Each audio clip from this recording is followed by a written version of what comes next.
Halo adik-adik mahasiswa, jumpa lagi dengan saya Yulian Totel dalam video pembelajaran Sejarah Maritim Indonesia, dari mana asal kita dan kemana kita akan pergi. Silakan menyimak materi dalam video pembelajaran ini.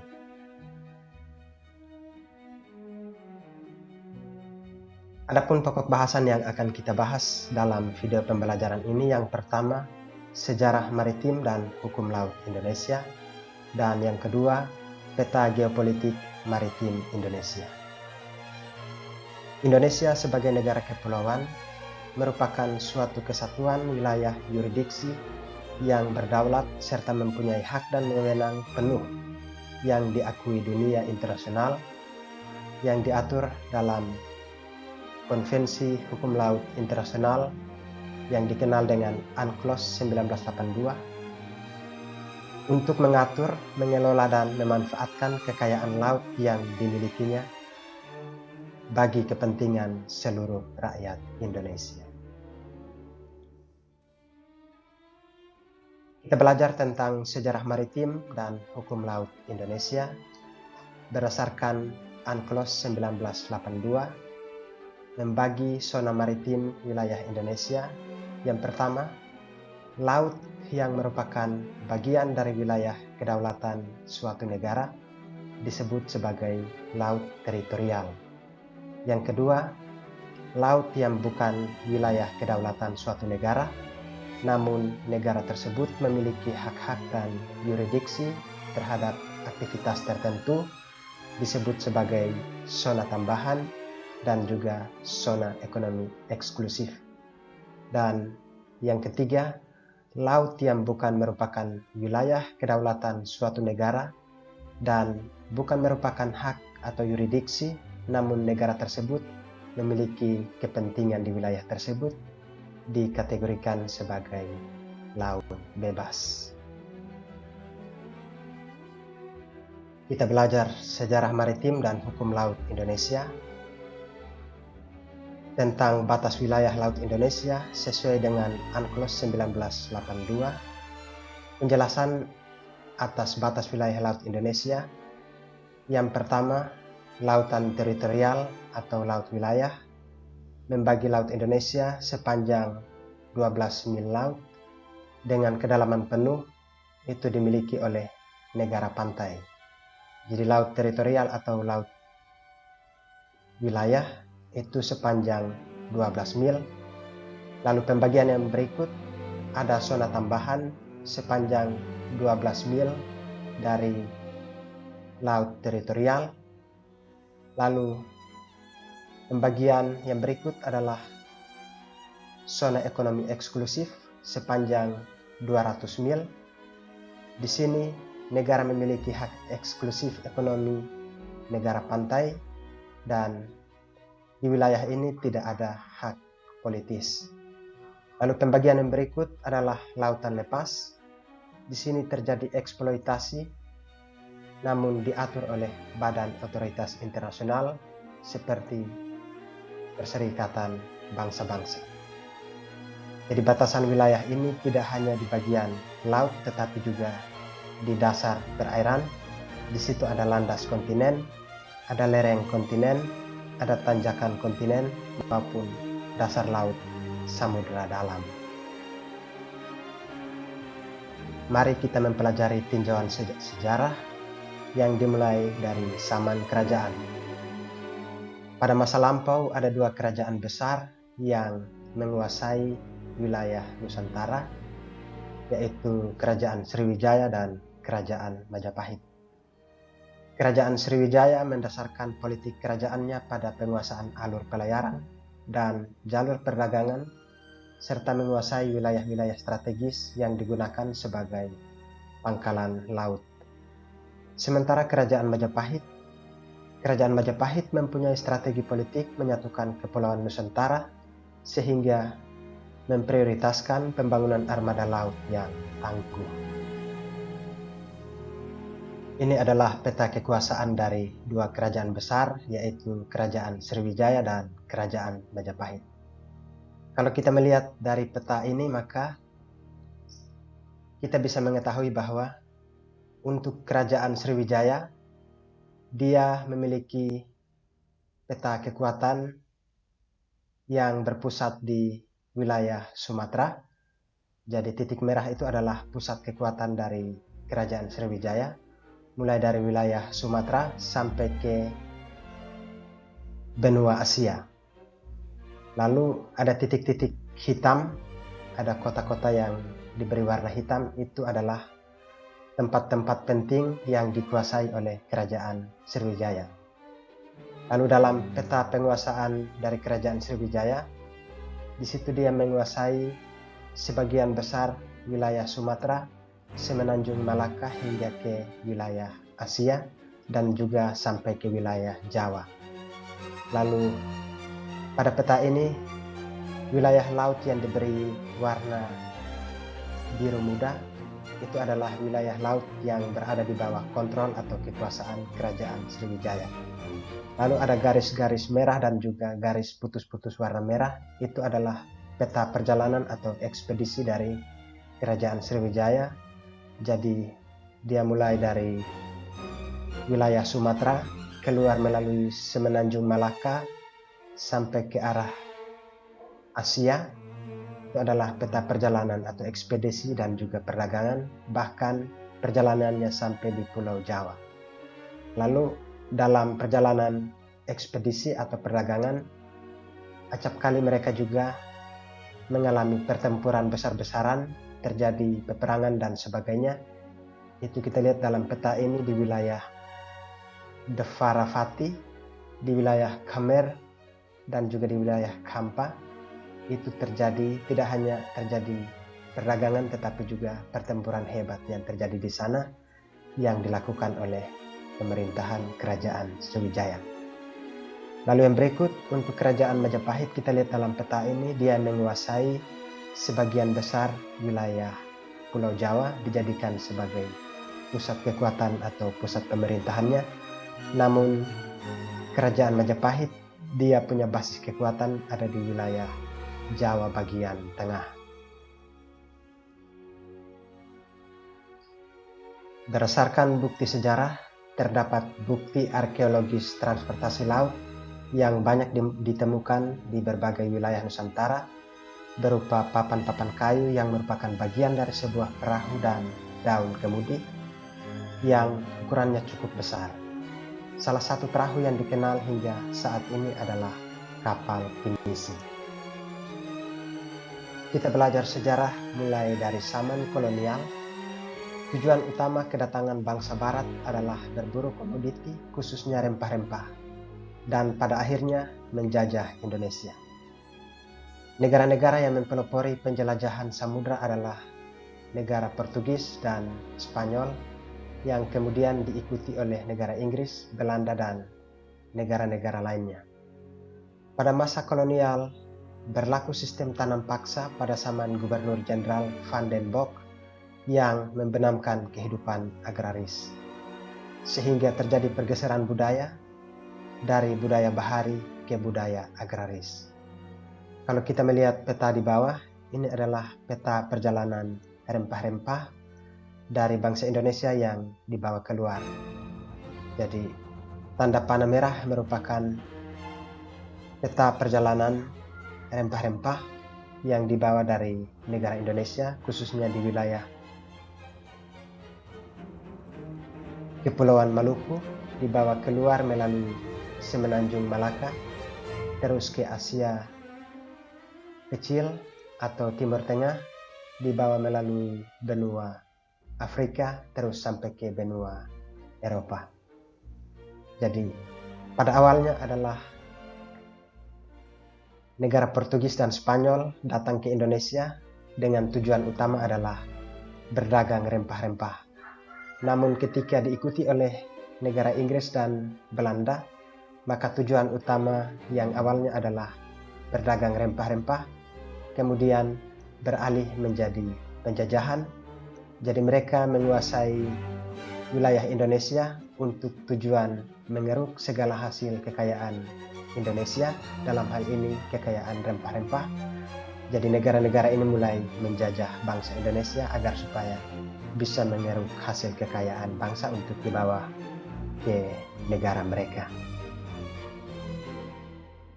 Pada pos kemerdekaan atau masa setelah kemerdekaan Republik Indonesia, kita belajar di sini mulai dari pemerintahan Presiden Soekarno. Pada masa itu Indonesia mulai mendeklarasikan wawasan Nusantara. Selanjutnya pada pemerintahan Presiden Soeharto, Indonesia berhasil mendapatkan pengakuan internasional dalam Forum Konvensi PBB tentang Hukum Laut yang dikenal dengan UNCLOS 1982. Lalu pada pemerintahan Presiden B.J. Habibie, Indonesia mendeklarasikan visi kelautan dalam suatu deklarasi yang dikenal dengan Deklarasi Bunaken. Selanjutnya pada pemerintahan Presiden Abdurrahman Wahid, terjadi komitmen pemerintah Indonesia melalui pembangunan kelautan dengan dibentuk Departemen Kelautan dan Perikanan dan dikembangkannya Dewan Maritim Indonesia yang selanjutnya menjadi Dewan Kelautan Indonesia. Lalu pada pemerintahan Presiden Megawati Soekarno Putri, pemerintah Indonesia menetapkan tanggal 13 Desember sebagai Hari Nusantara berdasarkan keputusan Presiden nomor 126 tahun 2001 dan dalam seruan Sunda Kelapa menyatakan penerapan asas Sebotek atau kebijakan fundamental bagi pembangunan industri maritim nasional. Ini menjadi suatu keharusan yang harus dijalankan oleh seluruh rakyat Indonesia. Lalu pemerintah kemudian memulai penyusunan aturan pelaksanaannya berupa instruksi Presiden tentang pengembangan industri pelayaran nasional yang akhirnya ditandatangani oleh Presiden Susilo Bambang Yudhoyono. Pada abad 21 sebagai abad Asia Pasifik dikenal suatu istilah yaitu jalur sutra.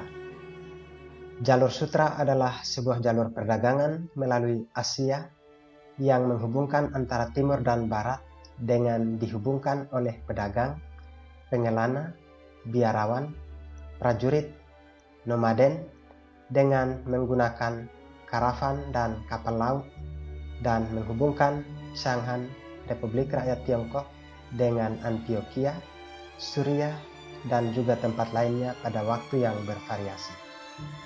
Pengaruh jalur ini terbawa sampai ke Korea dan Jepang. Jalur sutra sendiri membagi benua menjadi jalur utara dan jalur selatan, di mana rute utara melewati Bulgar, Kipchak ke Eropa Timur dan semenanjung Crimea menuju Laut Hitam, Laut Marmara, dan Balkan ke Venesia. Sementara rute selatan melewati Turkestan, Khorasan menuju Mesopotamia, dan Anatolia ke Antioquia di selatan Anatolia menuju Laut Tengah atau melalui Levant ke Mesir dan Afrika Utara. Ini adalah peta perdagangan melalui jalur sutra, jadi dikenal ada jalur sutra lama dan jalur sutra baru. Kalau kita lihat jalur sutra lama, dia menghubungkan Asia dengan benua bagian barat dan timur. Jalur perdagangannya mulai dari semenanjung Malaka menuju India, Cina, Mongolia, Kazakhstan, terus ke benua Eropa. Untuk jalur sutra baru, ini adalah peta perdagangan pada abad ke-21 dengan rute perjalanan perdagangan mulai dari semenanjung Malaka melalui Sri Lanka, terus ke Kenya, Mesir, terus sampai ke benua Eropa. Lalu ada juga jalur yang keluar dari semenanjung Malaka, terus ke Sri Lanka, menuju ke Cina, menuju ke Korea dan Jepang. Jadi yang diperdagangkan dalam peta perdagangan ini adalah minyak mentah dan juga gas alam. Ini adalah peta jalur perdagangan yang menghubungkan antara benua bagian barat dan timur dengan jalur perdagangan melalui rute bagian utara dan bagian selatan. Jalur sutra baru disambut oleh para ahli di Asia Tenggara dengan pernyataan-pernyataan mereka sebagai berikut. Kepala ISEAS Seng Yongnian mengatakan penerapan strategi satu sabuk satu jalur potensi kerjasama saling menguntungkan antar Tiongkok dan negara-negara New Emerging Market bermanfaat bagi perkembangan ekonomi domestik. Hu Huiwen dari Pusat Penelitian Strategi Thailand mengatakan gagasan satu sabuk satu jalur atau gagasan satu sabuk satu jalan telah memperlihatkan soft power Tiongkok yang akan menguntungkan perkembangan hubungan Tiongkok dan ASEAN serta berpengaruh pada situasi keseluruhan dunia. Chiu Chi Pong dari Brunei Times mengatakan ASEAN akan memperoleh manfaat dari pelaksanaan strategi satu sabuk satu jalur, maka jaringan lalu lintas akan diperbaiki dan Brunei menyerap investasi dan berakses ke pasar yang lebih luas. Bambang Suryono, analisis politik Indonesia mengatakan abad 21 merupakan abad maritim. Keinginan pemimpin Tiongkok untuk memanfaatkan sumber daya maritim secara damai untuk menghadapi peluang kerjasama yang potensial melalui pelaksanaan strategi jalan sutra laut dan konektivitas negara-negara ASEAN. Selanjutnya, para ahli dari Myanmar mengatakan bahwa gagasan satu sabuk satu jalur mempengaruhi hubungan ASEAN dengan Tiongkok dan ASEAN dengan Asia Selatan, Asia Tengah, Afrika, dan juga Eropa. AS bangun Global Maritime Partnership Initiative. Keputusan bisnis dikendalikan oleh swasta individu dan perusahaan bisnis. Perusahaan di Amerika menikmati lebih besar keleluasaan di bidang negara mitra lainnya seperti Eropa Barat dan Jepang dalam memutuskan untuk melakukan ekspansi pabrik, pengurangan kelebihan pekerja, dan dalam pengembangan produk baru.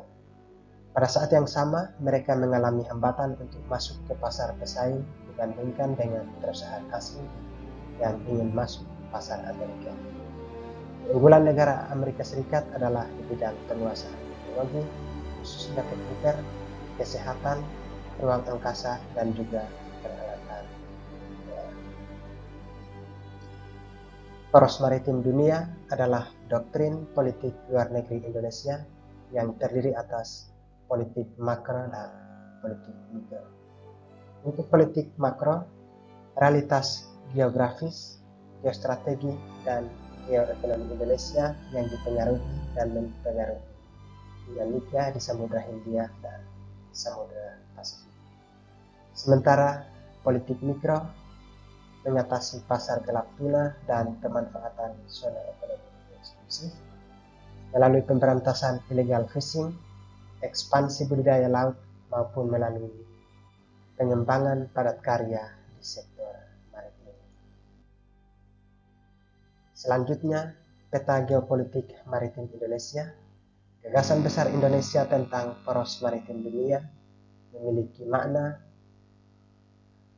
geoekonomi dan geopolitik, terutama karena berbentuk kepulauan dan posisinya yang strategis di antara dua benua dan dua samudra yang menjadi landasan utama tentang wawasan nasional yang disebut sebagai wawasan Nusantara, di mana wawasan Nusantara sebagai geopolitik Indonesia adalah cara pandang dan sikap bangsa Indonesia mengenai diri dan lingkungannya yang serba beragam dan bernilai strategis, dengan mengutamakan persatuan dan kesatuan wilayah dengan tetap menghargai dan menghormati kebinekaan dalam setiap aspek kehidupan nasional untuk mencapai tujuan nasional.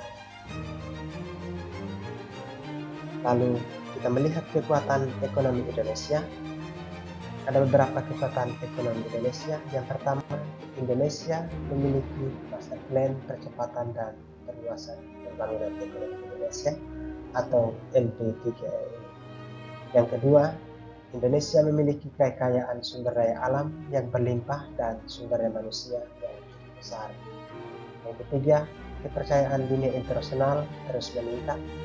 Yang keempat, Indonesia terus-menerus melakukan perbaikan dan pembangunan infrastruktur yang mendorong pertumbuhan ekonomi. Dan kekuatan yang kelima adalah kondisi keamanan yang terjaga dengan baik telah mendorong terciptanya iklim investasi yang kondusif. Yang berikut ini adalah peta geopolitik Indonesia di tengah Asia Pasifik. Bagaimana Indonesia harus merespon dinamika di Asia Pasifik?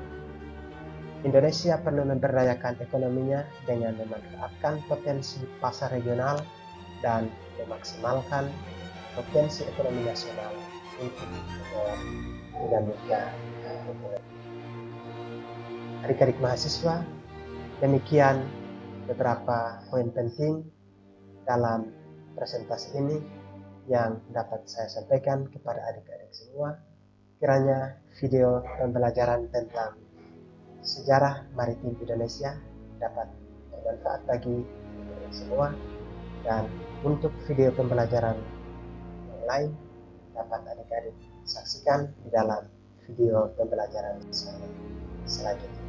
Terima kasih, salam sejahtera untuk